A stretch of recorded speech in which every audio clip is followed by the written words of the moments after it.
تو آج یہ سڑکوں پر اسٹیبلشمنٹ سے بدلہ لینے کے لیے نکلا ہے کہ مجھے دوبارہ اقتدار میں لے کر آؤ، اپنی دہشت گردی سے نمٹنے والی جو ذمہ داریاں ہیں اس کو چھوڑ دو اور سیاست میں آ جاؤ اور مجھے اقتدار کی کرسی پر بیٹھا دو۔ تو یہ جو سڑکوں پہ آ رہا ہے یہ صرف اپنے ذاتی اقتدار کے لیے آ رہا ہے تاکہ یہ اور اس کا خاندان جو ہے وہ فائدے اٹھا سکے اور ان کے اثاثوں میں 200% اضافہ ہو۔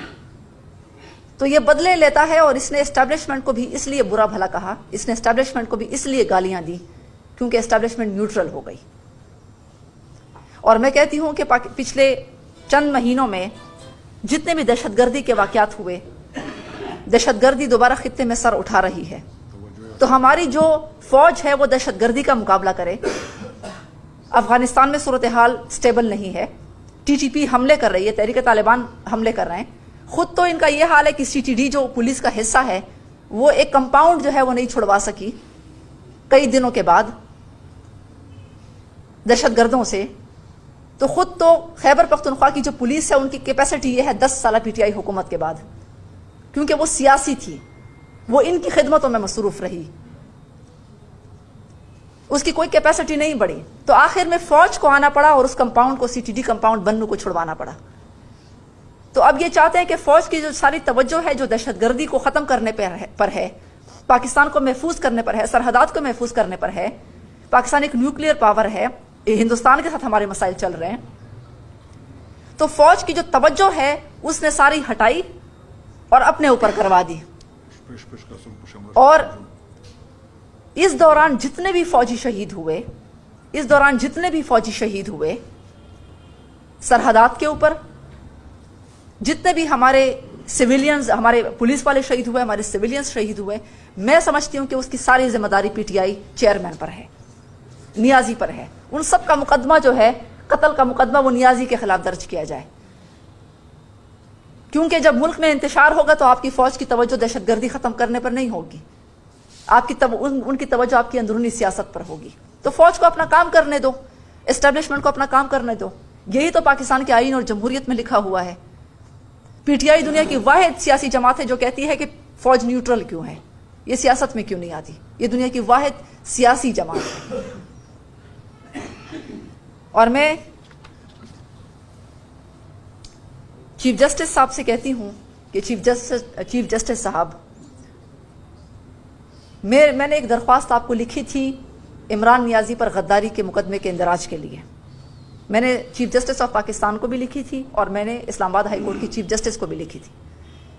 میں نے کہا جو یہ فوج کے ساتھ کر رہا ہے، اگر فوج کو توڑنے کی سازش کر رہا ہے، جس بھی فنڈنگ پہ کر رہا ہے، اسرائیلی انڈین فنڈنگ جو الیکشن کمیشن میں ثابت ہو چکی ہے، جس فنڈنگ پہ یہ کر رہا ہے، تو باقی لوگوں کے لیے تو سزائیں ہیں کہ فوج کے خلاف بات کرو، اداروں کے خلاف بات کرو، باقی لوگوں کے لیے تو بڑی سخت سزائیں ہیں، آئین اور قانون سب کے لیے موجود ہے، میرے لیے موجود ہے، آپ کے لیے موجود ہے، اس شخص کے لیے موجود نہیں۔ یہ فوج کو توڑنے کی سازش کر رہا ہے۔ خدا نخواستہ اگر اسٹیبلشمنٹ آپ کی نہیں رہی، آپ کی فوج نہیں رہی، تو کیا ہم افغانستان کے مہاجرین کا حال ہمارے سامنے نہیں ہے؟ کیا ہم افغانستان کے مہاجرین بننے کے لیے تیار ہیں؟ پاکستانی قوم، کیا ہم شام کے مہاجرین کی طرح رہنے کے لیے تیار ہیں جو در بدر پھر رہے ہیں؟ آپ کا ملک نہیں ہوگا تو، آپ کی فوج نہیں ہے تو پھر آپ کا ملک نہیں ہے۔ اللہ تعالیٰ کے بعد پاکستان کی فوج آپ کے ملک کی حفاظت کر رہی ہے۔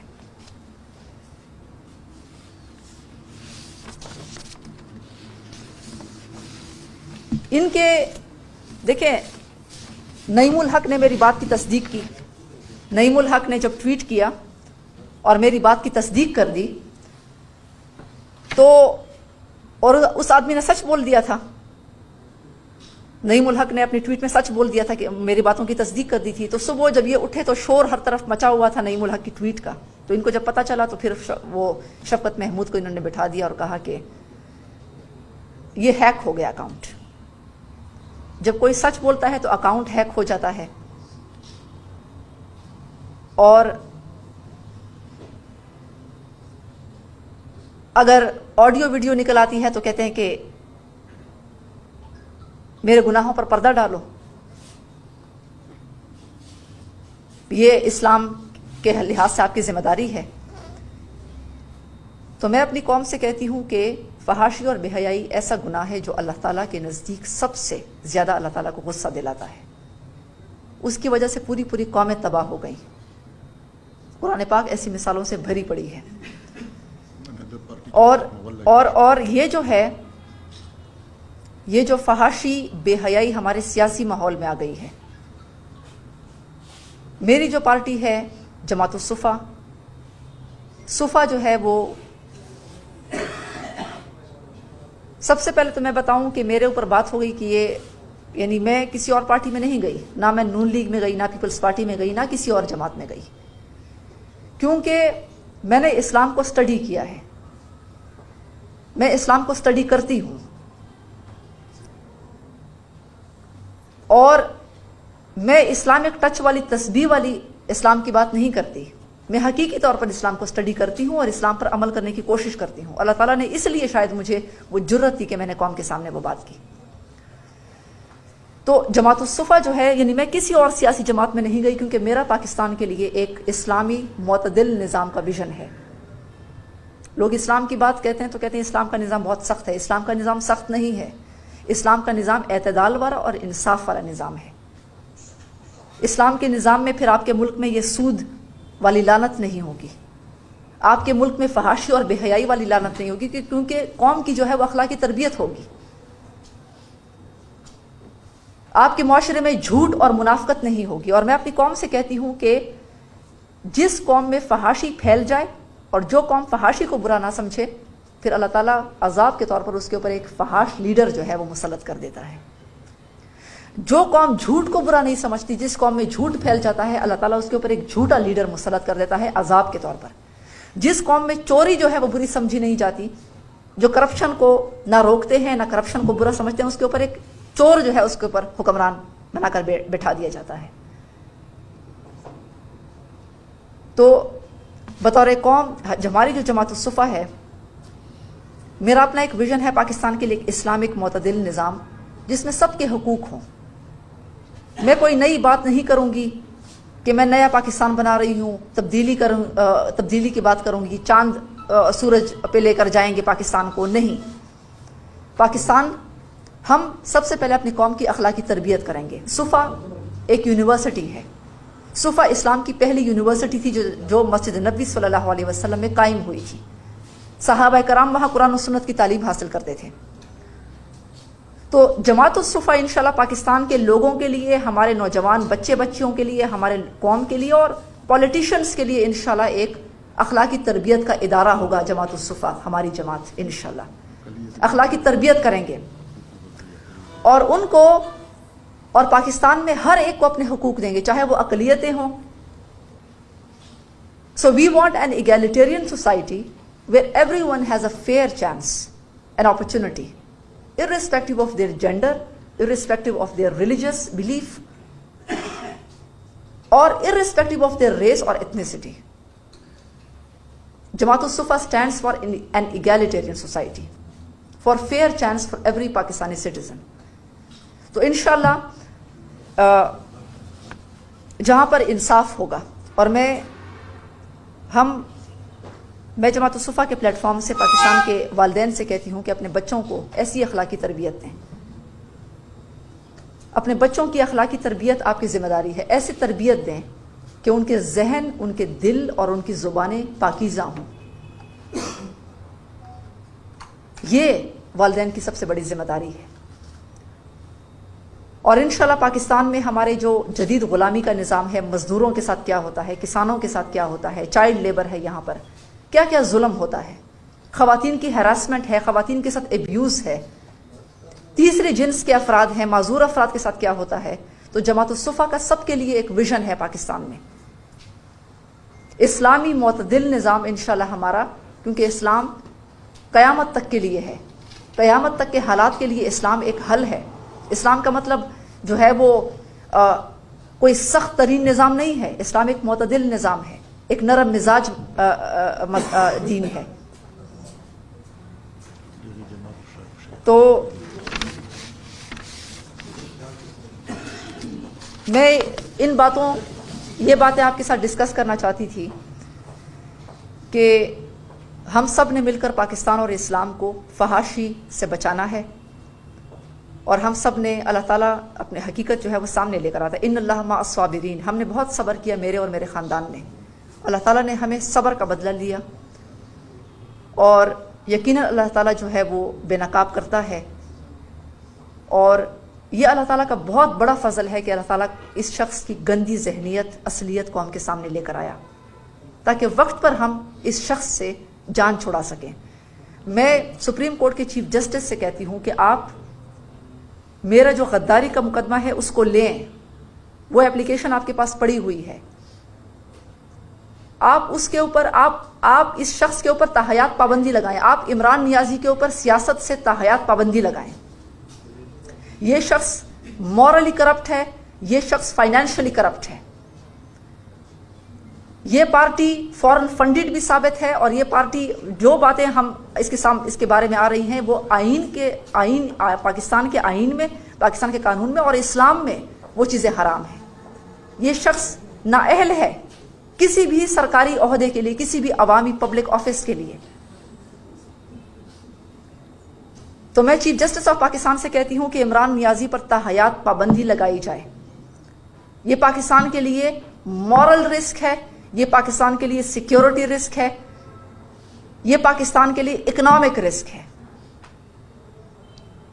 یہ شخص، اس کو تو ہم باہر بھی نہیں بھیج سکتے کہ باہر لندن چلے جاؤ، کیونکہ یہ ایڈورڈ سنوڈن بنے گا۔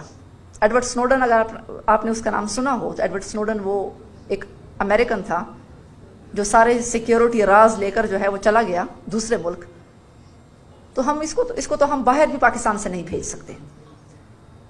تو میں چیف جسٹس آف پاکستان سے کہتی ہوں کہ اس کے اوپر تاحیات سیاست پر پابندی لگائی جائے، پی ٹی آئی کو بند کیا جائے، پی ٹی آئی کو بین کیا جائے، اس کو الیکشن کمیشن سے ڈی لسٹ کیا جائے، پی ٹی آئی کو ایز اے سیاسی جماعت اس کو ختم کیا جائے، کیونکہ یہ جماعت جو ہے یہ ٹیررزم کی سپورٹ کرتی ہے۔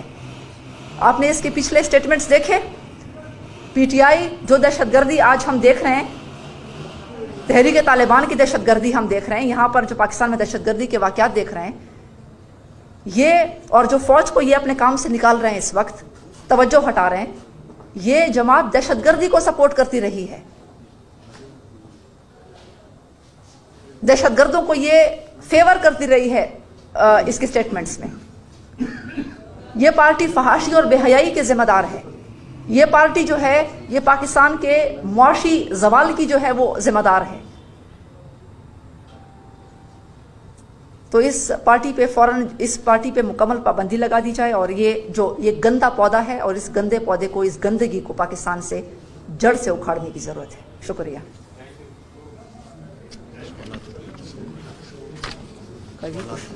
کوئی کوشچنز ہو آپ کی تو آپ کر سکتے ہیں۔ آپ نے پہلے بتایا کہ عمران خان کا نمبر میرے ساتھ نہیں تھا، اس کا نمبر آپ کے ساتھ نہیں تھے؟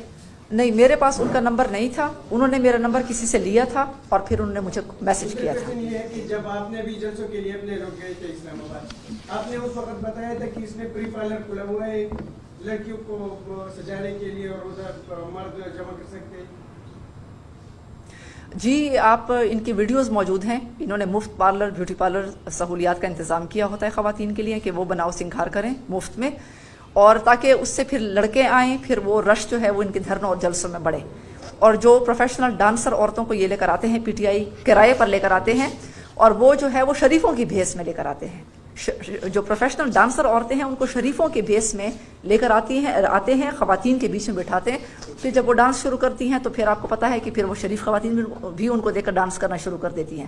تو یہ جو اس قسم کا ماحول ہے، یہ میں کہتی ہوں کہ اس شخص کے دو چہرے ہیں، ایک پبلک میں اسلامک ٹچ تصویر والا چہرہ ہے، یہ منافق ہے، اور ایک چہرہ وہ ہے جو آپ کے سامنے آڈیو اور جو لیکس ہیں اس کے ذریعے سے آ رہا ہے، جو میں نے آپ کو بتایا تھا اس کے بارے میں۔ 2010 سے لے کر 2021 تک فوج سیاست میں تھے، جو آپ نے ابھی بتایا۔ جی سوری 2010 سے لے کر جب 2010 سے آپ نے سیاست میں آئے تھے تو اس وقت سے لے کر 2021 تک فوج سیاست میں تھے، جو آپ نے ابھی بتایا کہ وہ دیکھیں، فوج نے تو کہا کہ فوج مختلف ادوار میں سیاست میں ان کا جو ہے وہ عمل دخل رہا ہے، لیکن یہ بہت خوش آئند بات ہے کہ فوج جنرل باجوہ صاحب نے جو ہے وہ اعلان کیا کہ ہم نیوٹرل ہیں، اسٹیبلشمنٹ اب نیوٹرل ہے، اسٹیبلشمنٹ اب سیاست سے ہٹ گئی ہے، تو یہ بہت خوش آئند ہے۔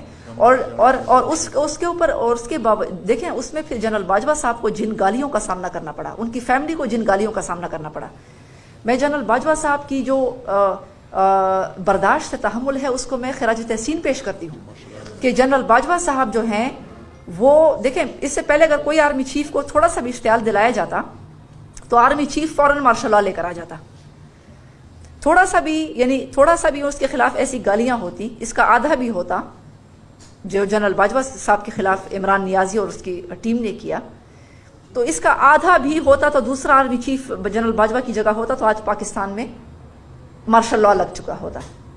تو جنرل باجوہ صاحب کی تحمل اور برداشت کو میں سلام پیش کرتی ہوں کہ اس کی وجہ سے جو ہے وہ دیکھیں پاکستان میں مارشل لا سے بچ گیا، پاکستان میں جمہوریت مضبوط ہوئی، اور ان کے خاندان کے خلاف جھوٹا پروپیگنڈا کیا گیا، ان کے خاندان کے لوگوں کو آج بھی تنگ کیا جاتا ہے، تو کیوں؟ کیونکہ ایک سیاست سے فوج ہٹ گئی، نیوٹرل ہو گئی۔